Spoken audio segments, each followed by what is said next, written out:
안녕하십니까. 이리온 리서치입니다. 실적 시즌 막바지가 온 것 같아요. 네, 오늘까지 나오고요. 정신이 형이 엄청나게 코멘트가 많이 나온 거 보니까 막바지 네, 제일 많이 그렇죠. 나왔잖아요. 저는 거의 마지막 날이랑 마지막 날 전날에 거의 다 나옵니다. 그래요. 네. 그래서 오늘 짧게 네. 근데 저는 오늘 아침에 발표 드리면서 좋은 거 순서대로 말했더니 이제 네. 이렇게 했는데 네. 빠르게 가죠. 네. 예. 뭐 하나부터 할까요? 네. 단어부터 말씀드릴게요. 제가 가장 계속 이거는 뭐 거의 1년 동안 바뀌지 않은 건데요. 가장 좋게 보는 종목이 다나와랑 뭐 계속 커버하고 있는 동국제와 뭐 그 기업들 두 개 가장 좋게 계속 보고 있는데요. 실적은 굉장히 좋습니다. 가격도 싸고요. 일단은 다나와 같은 경우는 지금 PER이 11배가 안 돼요. 근데 이 기업은 매년 한 적게는 한 30% 정도에서 많게는 70%까지 성장하는 기업이거든요. 이번 3분기 때도 YY로 46% 성장률 나왔습니다. 과거 10년 동안 역성장한 적 없고요. 저는 굉장히 괜찮아 보여요. 이유가 이렇게 고성장하는 기업이 PER이 이렇게 낮다는 거는 계속 좀 말이 안 되는 상황인 거거든요. 이 한 번에 반영되지 않을까라고 보고 있고요. 성장하는 이유도 아주 명확합니다. 저번 달 저희 월보 이번에 나온 월보 주제가 온라인 쇼핑 동향인데 온라인 쇼핑이 지속적으로 성장하고 있어요. 과거 10년 동안에 7.5배 커진 산업입니다. 다나와는 그 성장에 따라서 동행해서 가고 있다라고 보시면 될 것 같습니다. 제일 중요한 건 다나와는 플랫폼 회사예요. 트래픽 YY 크로스가 35% 정도 나옵니다. 그러니까 그렇게 트래픽도 증가하고 있고 실적도 고성장하고 있는데 멀티플은 굉장히 싸고 최근에 오르지도 않았어요. 그래서 이번 실적 나왔을 때도 보니까 원래 좋게 보고 있던 기업인데 실적 나온 거 보니까 더 크게 확인할 수 있었다라고 보시면 될 것 같고요. 참고로 제가 추정한 실적보다 한 16% 정도 더 잘 나왔습니다. 너무 좋은데 네. 그냥 길게 보면 1년간 너무 오르다 보니까 네. 지금 힘을 못 받는 거예요. 제가 봤을 때는. 그 주봉 차트로 보시면 되게 많이 주가가 올라가 있어요. 사실은. 그런데 뭐 계속 저기 이베스트에서 계속 커버리지 가져가면서 계속 말씀드리는 건데 PER이 올라가는 게 아니라 네. 실적이 올라가고 있습니다. 좋은 네, 거죠. 멀티플은 그대로예요. 그래서 계속 주주분들은 네. 파실 이유가 전혀 없는데 네. 좀 이게 겁이 나는 거지 이제. 네. 많이 네, 차익 실현에 대한 욕구가 좀 나는 우리 편하게 얘기하는 거니까. 네. 우리 전혀 저도 다 나오면 하도 우리 정신이랑 이거 우리 네. NR 때부터 우리 떠들던 종목 아니에요. 그쵸, 네. 동국제랑 천원 두개. 때부터. 나는 너무 좋아하는데 이제 그런 고민들을 하는 것 같아요. 다들 좋아하시는 분들 들고들이 있다 보니까 네. 새로운 주주들이 좀 들어와야 되는데 잘 안 들어오는 거예요. 네, 그러게요. 그 안 좋게 보이는 시그널은 이렇게 보시면 돼요. 국내 온라인 쇼핑 동향이 이제 성장률이 굉장히 둔화되고 역성장을 보이고 그런 일이 벌어졌을 때 좀 안 좋게 보시면 될 것 같고요. 또 대놓고 실적이 역성장의 모습을 보이면 그때 정도는 좀 뷰가 바뀔 수 있을 것 같고요. 그 전까지는 지금의 뷰를 유지하는 게 맞지 않을까라는 생각이 듭니다. 오케이. 네, 가장 좋게 보는 종목이었고요. 나 사실 오늘 아침 발표할 때 네, 정홍식 팀장 종목 중에 참 안 오른 것 중에 하나가 삼형전자거든. 네, 오히려 떨어져 있어요. 이거 떨어져 있더라고. 네. 그래서 내가 이것도 되게 사람들이 왜 이렇게 안 가냐고 하던 종목인데 오늘 네. 실적은 완전 서프라이즈네. 네, YY로 91% 성장했습니다. 그러니까. 네, 일단은 이 회사가 전해 콘덴서 만드는 업체예요. 2018년에 실적이 되게 좋았어요. 그래서 2019년에 실적이 완전 망가졌습니다. 이유가 2018년에 아마 생각해 보시면 뭐 공기청정기 그리고 또 무선 청소기 그리고 스타일러 굉장히 우리나라 가전 업체들이 스마트 가전 업체들이 되게 상황이 좋았어요. 가정주부들이 되게 많이 사셨는데 그러면서 전해 콘덴서 가격이 소폭 올랐다가 2019년에 정상화됐던 거죠. 이제 그러면서 실적이 깨진 다음에 올해는 회복하는 구간이에요. 2020년은. 그래서 사실은 YY로 91% 오른 게 고성장하는 게 아니라 2019년에 실적 안 좋았다가 이제 회복을 하는 구간이라고 보시면 될 것 같습니다. 정상화되는 구간인데 주가는 정상화가 안 됐어요. 주가는 폭락한 다음에 그대로 유지되고 있어요. 그래서 저는 괜찮은 것 같습니다. 뭐 크게 이 회사에 대해서 뭐 주가적인 측면에서 욕심 부리는 게 아니라 회사가 매년 흑자를 내고요. 그리고 되게 안정적인 회사예요. 적어도 이 회사가 투자 부동산 같은 어떤 그 부동산 그런 것도 아니고 예금 넣어놓은 거 있죠. 그냥 뭐 통장에 있는 잔고 그만큼의 가치는 반영받아야 되지 않을까라는 생각이 하고 있고요. 그게 12,800원이에요. 현재 주가는 8,400원이고요. 그러니까 순연금이 네. 2,562억 원이 있는데 네. 그걸 주식수 나누면 12,800원이에요. 아니 근데 지금 주가는 8,400원이니까 네. 재미는 없어요. 근데 네. 내가 봤을 때는 이거 하도 요새 다니면 장 좋다고 제가 하고 다니면 네. 제가 제일 많이 듣는 게 뭐냐면 다 올랐다는 거야. 내가 항상 하는 말이 싼 주식이 널려 있다 할 때 떠오르는 종목 중에 나 이거거든. 맞아요. 네. 널려 있는 거 꽤 있는데 사람들이 모르지 그런 걸. 관심이 없어요. 네. 관심이 아예 없다 보니까 주가가 지금 이 상태에 와 있는 겁니다. 그래서 정상적인 경우라면 이익 가치를 빵으로 두더라도 그냥 자산 가치, 그것도 수년금의 가치, 투자 수송장 같은 거 전부 다 빼고 수년금의 가치만 놓고 봤을 때는 12,800원이 나오거든요.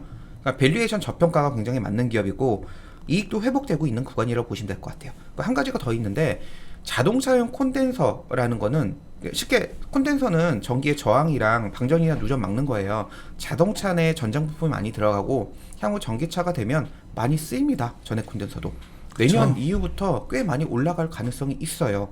그러면 성장 모멘텀 또한 있는데 현재 이 주가라는 거는 사실은 좀 관심이 너무 없는 거예요, 사실. 그래서 삼연장으로 TP 12,000원 상회하셨는데 네. 재미없지만 이런 네. 것들 뭐 사서 모아가도 재밌겠다. 저는 네. 마이콜 하시는 거죠? 네, TP 상향한 기업입니다. 그리고 인탑스. 야 이것도 실적 잘 나왔더라고요. 네, 실적 잘 나왔어요. QOQ로 강하게 회복했습니다. 사실 2분기 때 실적 완전 망가졌었어요. 네, 그 다음에 정상화된 거예요. 사실 삼성전자랑 비슷한 느낌이고요. 둘 다 TP 상향했습니다. 그리고 두 기업 다 내년에는 올해보다 좋을 수밖에 없어요. 왜냐하면 기저효과가 있기 때문에요. 저희 그 하우스 뷰에서 내년에 상반기는 기저효과로 아마 성장률 좋을 거다라고 계속 말씀드렸던 너무 것 같은데, 뻔하니까 그건. 네, 너무 뻔한 건데 이 두 기업 다 마찬가지예요. 내년에 상반기 때 그리고 연간을 놓고 봤을 때는 YY 성장이 나올 수밖에 없습니다. 근데 굉장히 싸죠. 인탑스도 똑같아요. 투자부동산이랑 순위연금이랑 합친 게 시가총액보다 더 많습니다. 이게 녹음해서 언제 올라갈지 모르겠는데 네. 이게 어제 실적이 나왔잖아요. 네, 금요일날 나왔습니다. 그쵸, 금요일 나오면 네. 어떤 문제가 생기냐면 사람들이 실제 좋은 거 알고서 그날 와 했다가 네, 이거는 굉장히 중장기적으로 좀 봐야 되는데 네. 그러니까 중장기적으로보다 그래도 한 모멘텀으로 한 3, 4개월 놓고 보면 딱 좋은데 네. 그냥 바로 또 다 던져버리고 막 하도 단타들처럼 이러니까 네. 그냥 그런데 아까 삼성전자도 그렇고 인타스도 그렇고 딱 보니까 숫자 보면은 그거 어느 정도 회복되고 약간 예견된 부분도 있으니까 네. 그렇겠지만 예상했던 것보다 좀 잘 나온 것도 있고요. 근데 어쨌든 회복은 굉장히 잘 되고 있다라고 보시면 될 것 같고요. 인탑스는 한 가지만 보시면 되는데 내년에 플라스틱 케이스 많이 증가할 겁니다. 네, 그래서 좀 좋게 보고 있다라고 보고 있습니다. 그리고 서흥은 이것도 계속 말씀드리는 거예요. 우리 오랫동안 말해온 종목이죠. 예. 네, YY로 60% 영업이익 성장 나왔습니다. 성장률 되게 좋아요. 제가 추정한 거랑 거의 똑같이 실적 나왔다고 보시면 될 것 같고요. 건강기능식품 사상 최대 매출액 나왔어요. 649억 원으로 뭐 과거에 안 나왔던 실적 나왔고요. 서흥은 뭐 과거 10년 동안 매출액이 역성장한 적이 없어요. 내년에도 성장할 거예요.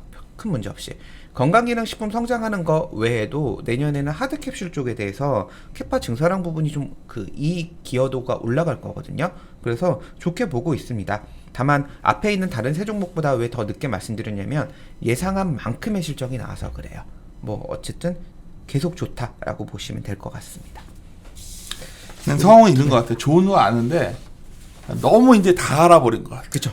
네, 다 알아버려서 네. 좀 정호 시니어 종목이 이번 올해 네. 조용히 시장 많이 이겼거든요. 네. 그러니까 많이들 들고 있으니까 네. 그런 것도 좀 감안해야 많이 되는 올랐죠. 그러니까 오히려 아까 뭐지? 삼형전자나 뭐 이런 것들처럼 덜 그러니까 사람들이 관심이 적은 것들 네. 이런 게 내년 보면서 더 움직일 것 같아서 난 네. 그래. 리노도 괜찮게 나왔던데 리노 그쵸 YY로 29.3% 정호 나왔어요. 시장이 의외로 이번에는 좀 비싸다라는 느낌을 아침에 코멘트 네, 하셔가지고 좋아요. 항상 좋아요. 너무 좋은 회사예요. 제가 어떻게 보면 제일 편견을 갖고 좋아하는 10년을 회사예요. 보신 종목인데 네, 지금도 굉장히 좋아하고요. 근데 멀티플이 과거 대비 안 써서 그래요. 이유는 딱 하나예요. 뭐 제가 추정한 것보다도 한 5.4% 영업이익 더 잘 나왔고요. 내년에도 성장하는데 큰 문제가 없어요. 그러니까 어떤 기업을 바라봄에 있어서 이 기업이 내년에 성장하겠다라는 믿음이 사실 가장 강한 회사예요. 근데 성장률이 사실은 원래 이 회사는 평년에 한 10%에서 15% 정도 성장하는 게 정상적인 스케줄인데 올해 좀 사실 성장을 많이 했죠. 그래서 리레이팅이 굉장히 많이 됐던 거고 그래서 멀티플 자체가 지금 내년 기준으로 한 25배, 6배 정도 됩니다. 그래서 물론 그런 거에도 그게 뭐가 비싸라고 말하시는 분들 계시는데 제가 커버하고 있는 다른 종목들이 대부분 10배대 초반이에요. 상대적으로 제 기준에는 싸진 않아요 사실 리노. 네, 그로스 싸진 않아요. 뭐 네. 26배 뭐 이러는데 내년 걸로. 네. 근데 뭐 상황은 계속 좋고 뭐 이제 해외 쪽 이제 통신칩 관련된 데 R&D 투자가 계속 들어가고 R&D 활동이 늘어나기 때문에 내년에도 좋을 겁니다. 다만 가격이 그렇게 싸지 않다 정도라는 관점에서 보시면 될 것 같아요. 네. 그리고 내가 텔코요. 네. 이거는 내가 주변에 말했다가 몇번 분들이 사놓고서 네. 두고두고 나한테 말하고 있는데 정말 주가 되게 안 되더라고. 네, 텔코에가 실적도 안 좋네요. 네, 텔코에가 주가 안 된 올해 들어서 사실 숫자가 뭐 이건 네, 별로 안 좋아하는데 제가 지금까지 말씀드린 모든 종목이 제 추정치보다 실적이 좀 높게 나왔고요. 그리고 되게 다 잘 나왔어요. 실적이 엄청 잘 나왔어요. 오늘 발표 드린 기업 중에 텔코 하나만 생각보다 좀 덜 나왔어요. 그러니까. 근데 이 기업은 그렇다고 그럼 굉장히 안 좋게 보느냐? 아니요, 애매해요, 사실은. 왜냐하면 순연금이랑 자사주랑 합친 가격이 시가총액이랑 비슷해요. 배당 수익도 잘 나와요. 굉장히 안전판이 있는 좋은 회사예요. 굉장히 좋은 회사인데 실적이 예상보다 안 나온 이유는 아주 심플합니다.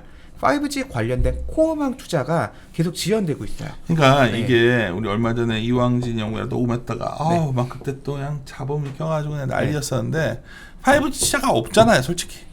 뭐 그쵸. 굉장히 아직은 적잖아. 네, 아직은 본격적으로 그렇게 된건 텔코도 아니죠. 그래서 숫자 안 나오는 거거든. 네, 이게. 아직 지연되고 있는 거죠, 계속. 네. 근데 뭐 지연되는데 언제 하는 줄 알아야 뭐 이게 지금. 네, 그렇죠. 특히나 코어망 투자 같은 경우는 더 좀 느리긴 그러니까. 해요. 그렇기 때문에 되긴 될 거예요. 왜냐하면 교체 주기라는 게 있기 때문에 얘네들은 뭐 이 기업은 사실은 그 되게 안정성이 되게 높은 기업이기 때문에 계속 이렇게 실적이 밀릴 수는 없는 상황입니다. 그런데 일단은 지연은 되고 있는 상황이에요. 근데 이 기업을 제가 오랫동안 봤는데 사실 주가라는 게 한 번에 반영돼요. 그게 들어가기 시작하면 뭐 천천히 오르는 게 아니라 한 번에 반영되기 때문에 뭐 근데 계속 나쁘다고 말씀드리기 애매해요. 내가 우스갯소리 해줄게요. 전 네. 진짜 내 주위에 네. 타사 계신 분인데 네. 증권사에 갔네. 우리 클라이언트 아니고. 근데 항상 그 친구가 이제 뭐 얘기를 하다가 이게 또 정우 씨 그냥 종목 되게 좋아하거든. 네. 그래서 굉장히 장기 투자를 하는 스타일이니까 하다가 어느 날 당신 종목 보고 이거 샀나 봐. 네. 전화가 온 거야. 근데 야, 그 정식 종목 이러다 한 1년 기다리면 되던데 이건 안 되더라. 네. 내가 뭐라고 했냐면 다 안 돼. 네. 정식 다 되는 건 아니죠. 가끔 가다가 작살나는 거 많아. 내가 얘기했는데 네. 이게 왜 그냥 내가 보기엔 그래요. 정시장이 이제 여러 가지 조건을 컨트적으로 뽑아서 보잖아. 네, 그렇죠. 제일 중요한 게 결국은 업황이야. 네. 업황이 안 되니까 안 된 거야 이게. 네, 그렇죠. 전방 업체에서 돈을 안 쓰니까요. 안 쓰니까. 네. 내가 사실 텔코웨어 보다가 네. 야 5G 쪽 투자가 정말 골 때리는구나를 생각을 몇 번 했거든. 네. 근데 하여튼 그렇다고요. 이게 그래서 저희가 얘기한 거지. 그때 갑자기 이왕중에 자꾸 뭐 뒤끝있게 말하는 게 아니라 뭐 갑자기 그날 하루 보고서 얘기하는 건 아닌데 이쪽이 또 투자가 언제 되게 되는지를 잘 모르겠어요. 네. 통신사가 돈이 없는 것 같아. 이쪽 잘 안 하려고 하는 것 같아 내가 보니까. 뭐 아무래도 그 아직 본격적으로는 채널이 안 나왔어요. 내가 요즘 통신사 때 관심 있어가지고 우리 이제 새로운 어떤 친구들 합류하고 그러는데 물어보고 하면 거의 다 이제 플랫폼이나 네. 컨텐츠 이런 쪽 돈은 태우는데 이런 거 잘 안 하려고 그러더라고. 하여튼 텔코에 그래 한 방에 있다니까 한번 봅시다. 네. 근데 이 텔코웨어 같은 기업을 보면서 한 가지 보셔야 되는 게 다른 5G 관련된 기업들은 아마 주가가 굉장히 많이 안 좋았을 거예요. 텔코에도 많이 안 좋은 건 사실인데 바텀 라인이 있는 기업이에요. 그래서 그러니까 그런 거예요. 싸지. 지금 현재가 바텀 라인이에요. 맞아. 왜냐면 이거 이상 떨어지기는 이론적으로는 좀 불가능하거든요.